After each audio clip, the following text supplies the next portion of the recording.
Isang magandang araw po sa inyong lahat. Muli ay magkakaroon tayo ng verse of the day from Philippians chapter 3, verse 12. Ganito po yung sinasabi. Now that I have already obtained this or am already perfect, but I press on to make it my own because Christ Jesus has made me His own. Salamat sa salita ng Diyos. Sa kabanatang ito ng talatang 12 hanggang 16, pinapakita ni Apostol Pablo ang halaga ng mithiin na makapagpatuloy ng pangangaral ng Ebanghelyo ni Kristo. Lalong higit sa pamumuhay Kristiyano at dito, ang sarili niya mismo ay nagsasabi doon sa talata na siya mismo ay already obtained this or am already perfect.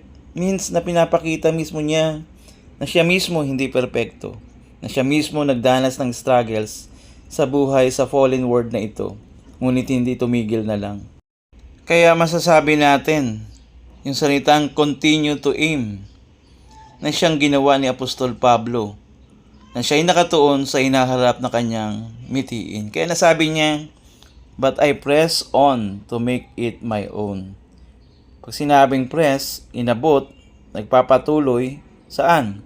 Sa mithiing may pangaral ang Ebanghelyo. Bakit? Because Christ Jesus has made me His own.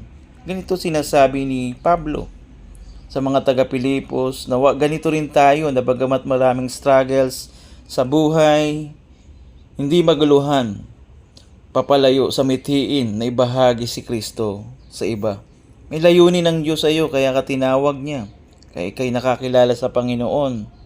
Hindi huminto na lang, kundi magpatuloy na mamuhay kung paano tayo inaabot ni Kristo. At kung tila patigil ka na, hindi naman sana. At kung dumarating sa iyo ito, isipin mo bakit ka inabot ng Diyos.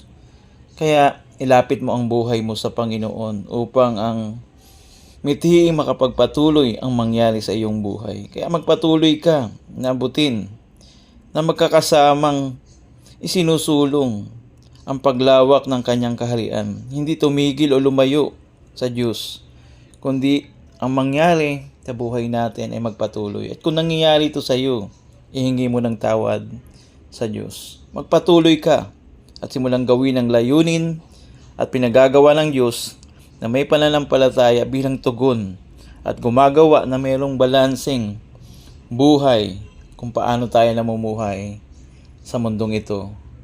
Habang ang salita ng Diyos ay siyang layunin natin na may hayag sa marami. Nawa po mayroon tayong natutunan sa ating verse of the day from Philippians chapter 3, verse 12. Pagpalain tayo ng salita ng Diyos. God bless you po.